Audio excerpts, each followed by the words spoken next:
Good morning. If you are only joining us now, I'm Reverend G, minister at the Unitarian Universalist Community Church. Our building is on Shaver Road in Portage. And who knows, with these vaccines out now and a lot of us getting them, hopefully we will be able to return to our physical building in the near future. Who knows? We are still in holding mode.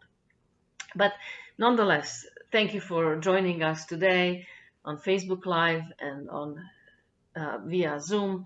I'm grateful to be spending this time with you. Today, I titled my talk "The Sweet Spot." You may be wondering, what is that about? Um, I call the sweet spot that place, imagine the pendulum, and then you swing the pendulum and it goes one way out and then the other way out, and then it keeps swinging less and less and less, and then this balanced place is the sweet spot. So it means that the extremes have been all explored, have all been eliminated, and we're finding our way to a balanced way of being. And that is um, easier said than done. And I have been contemplating a lot about our current situation in this country and in the world. Um, we all, of course, have lived through the past administration, which was, well, remember the slogan they had, America First, a very nationalistic um, um, direction. And then now with the new administration, again, we are re-entering the global arena, and there's a greater understanding that America First, while it sounds good, it sounds very um, alluring. It sounds like, wow, we really should want this. It's really no way into the future, and I will elaborate on that. Why is it that I think that? Where do I get that idea from? And for that, we're going to go back a little bit to the very beginning of of of Homo sapiens, of humans, arriving on this, or showing up on our planet. So, in the beginning, Homo sapiens lived in clans, so small units, maybe a family, an extended family, and and they were foraging in forests and they were hunting, and that's how they made their living. And then later they realized that there's actually strength in number, because we have this ability to think, we have the ability to strategize, but when met one on one with a tiger, with a chimpanzee, with an elephant, or a mammoth, whatever animals they were facing back then, humans were no real match to these very powerful, strong animals. So they saw the benefit of living in larger numbers, because if there were many of them and tried to hunt down a mammoth, if they were in large numbers, they could do it. Alone, they couldn't do it. So they expanded the clan, and then they started living in tribes. Now, these were larger groups of people, maybe 100, 150. And they made their living in these tribes. And they tended to congregate and settle around rivers, because water is a huge necessity for human beings. And then later, when the agricultural revolution came about, when humans learned that, oh, wait, we can actually manipulate these seeds. We can actually plant them ourselves and they will grow where we want them. So we will no longer have to walk far away to collect the seeds that we use to make whatever bread we make or porridge that we make. We can plant them close to our campsite, and then we can just harvest them. And all they need is some land, some dirt, they need some water, and then they'll grow, and life is then a little bit easier as far as foraging goes. So they tended to set up camp near rivers. But there was a problem with the rivers. Sometimes there would be a drought, and then Homo sapiens would starve. Sometimes there would be too much rain, and then the plains would flood, and then Homo sapiens would starve. And there were many, many tribes along these rivers, and none of these tribes could independently control the rivers because they only controlled a very short segment of the river. So they started thinking that if we form some sort of alliance with the tribes up the river, with the tribes down the river, then we can control the river better.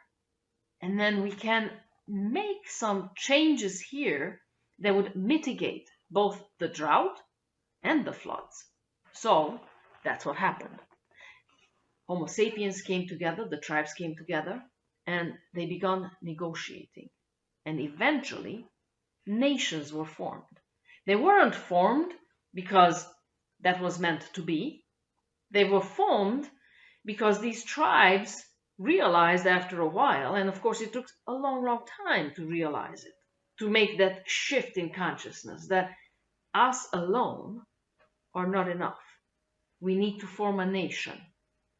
And then they did.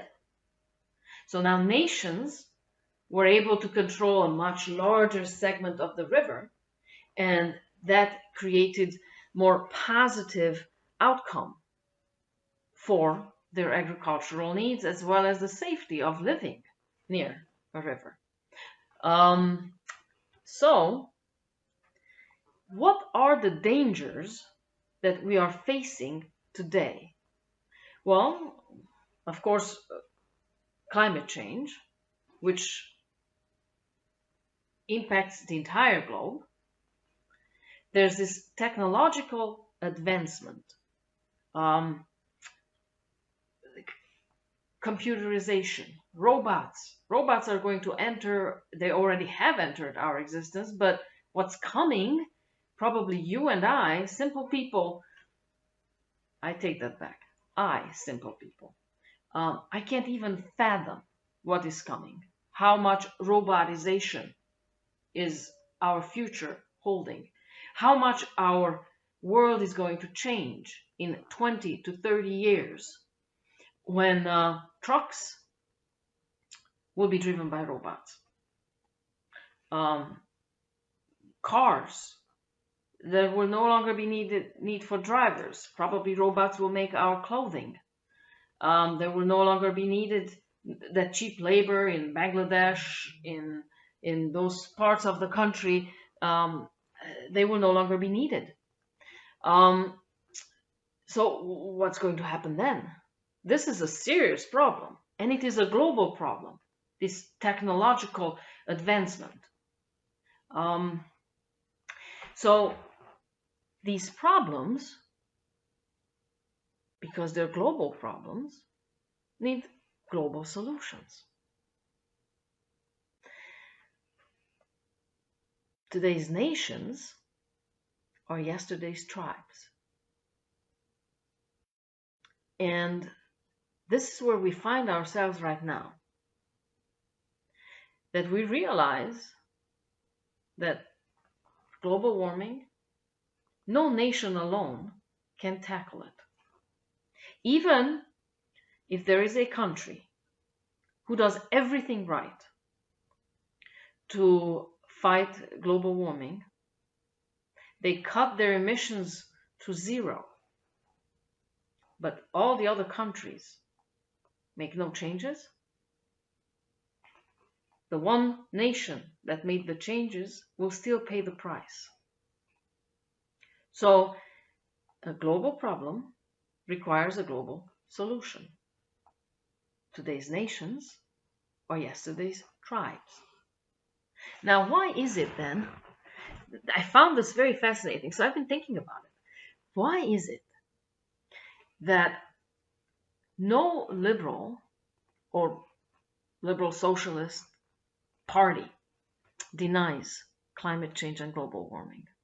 Why is it that only a nationalistic conservative party denies climate change? Why is that? Are they dumber? Are they not looking at the same data? Is their faith in a God who will make things right so much stronger? Why is it that they are the ones who deny global warming? And that's not isolated to just our country. It's across the globe that the conservative nationalist parties deny global warming. Well, the reason they do that, because they say America first, Hungary first, I don't know, France first, Netherlands first, whatever. They don't have a global solution. If you isolate yourself, and if you think that in this global economy, in this global existence, you can put yourself first, then you do not have a global solution to such thing as global warming. So then what can you have? What's left for you? Denial. That's the only thing that's left for you. And then you're going to try to sell that denial. You know, Goebbels, fascist Goebbels, he said, if you repeat a lie often enough, people will believe it. And the bigger the lie, the better, he said. Because innocent, unsuspecting people, simple like me, if the lie is so big, then we won't even start doubting, because we wouldn't create a lie that big. So we think they wouldn't either. Therefore we think, oh, there must be some truth to it. So if you repeat it often enough, and if you make it really big, you'll be successful. There's no global warming. It's normal. This is something that happens all the time. Humans have faced it. It's okay. Extinction of animals and plants, no big deal. It doesn't matter. These ecological changes, we can do whatever we want with the planet. It's there for our taking, for us to exploit it, use it. It's for us. We are the most important in creation. And that carries a price. And we're paying that price. So, this is what happens then. The pendulum swings. So, it swung out to this nationalistic extreme. So now it's swinging back. I don't know how far it is going to go, but I do know that our hope for the future is here in the middle. So what's required for that? For us to find the sweet spot. What is required of us, and then how could we best get to the sweet spot? Now, granted, if I had the ultimate answer, I probably would be on Oprah. But I do have some ideas, and I will share them with you. I think it requires three things. It requires heart. It requires time, which we have little of. And it requires honesty. Honesty. So, here's the problem. Humans, why is it that we are able to collaborate in very large numbers? What is the difference between humans and chimpanzees? If you put 100, 1,000, or 1,000,000 chimpanzees together, and you put 50 or 100 humans together, who's going to win? The humans.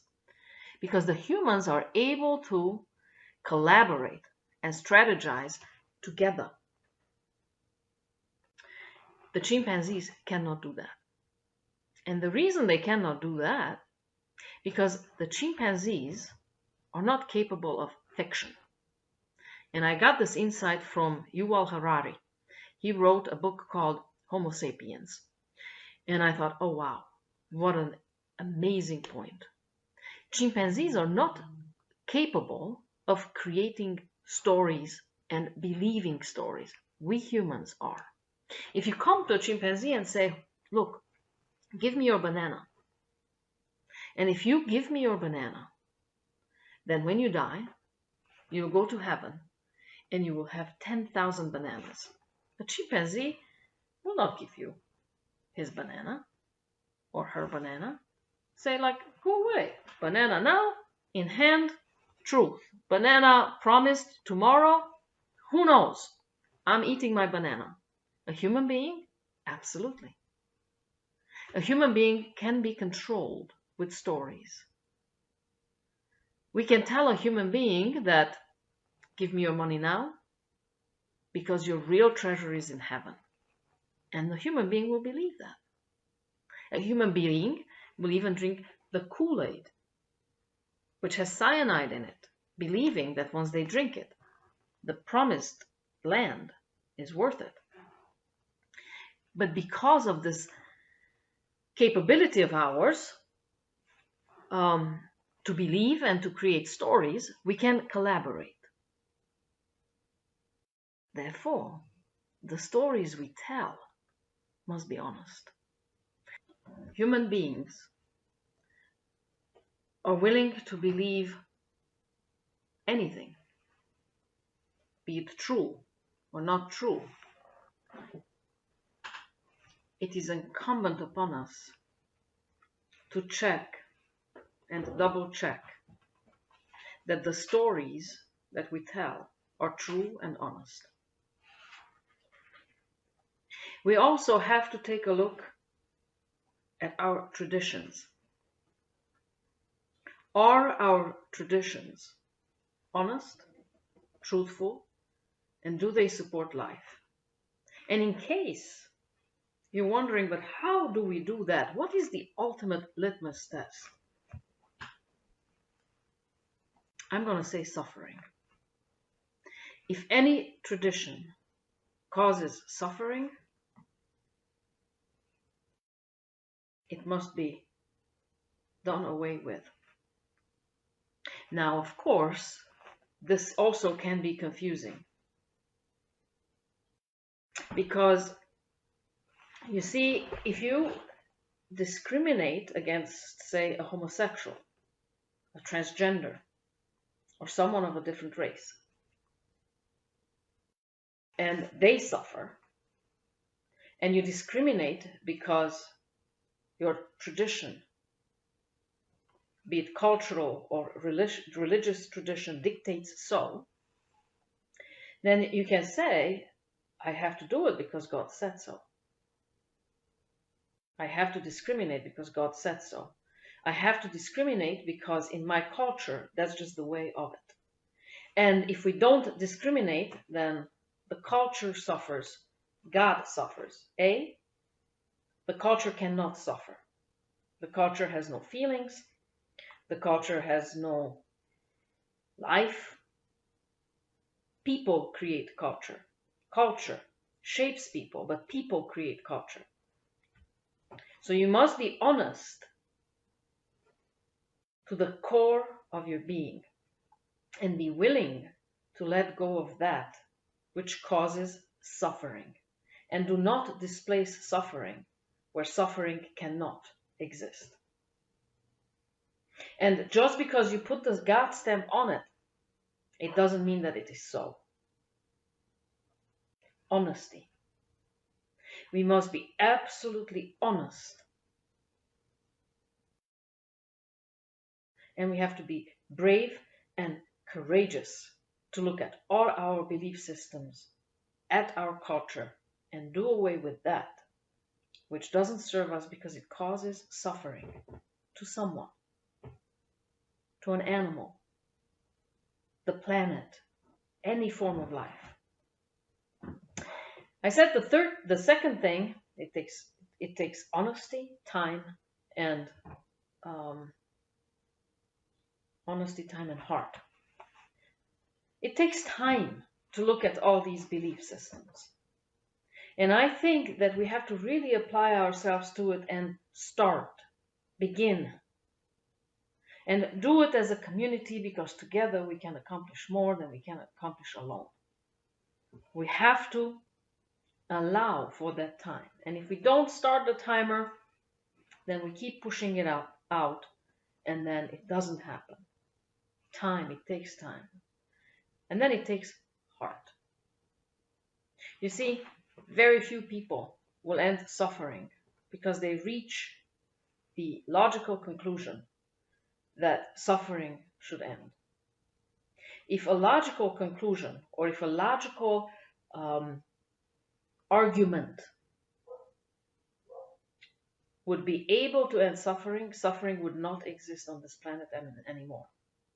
If there is a perfect logical argument that could eliminate and end racism, homophobia, human trafficking, animal cruelty, you name it. If there was a reasonable argument, logical argument that could end it, none of this would exist anymore. There has to be a change of heart. It's that feeling with that person, animal, plant, planet, life form that is suffering, feeling with. There has to be that compassion that is awakened at such depth that it causes a change of heart. We even have that saying, it's a change of heart. That's what's required. And until that happens, we will argue, we will debate, and little to nothing will change. And how do we bring about that change of heart? I don't know. I don't know, because my heart never changed before it did. And I don't know what caused it when it did, when and why it happened that I started feeling with. All I know that it did. What it required of me, though, to really look at the one suffering. To not turn my head away, to not deny it, but to sit with, see it for what it is. And when I did that, my heart changed. So, for us to find the sweet spot, I hope that we will have the courage to sit with that which is painful and uncomfortable to sit with and feel with, so we may have a change of heart. And that we start the timer, that we start intentionally looking at our culture, at our belief system, to undo that which causes suffering. And that we understand that the time of the local is over. We live in a global community. And today's nations are yesterday's tribes. And then we look honestly at the stories that we tell, because humans are willing and able to believe anything. Anything. So, let's start together. Let's start now. And so it is.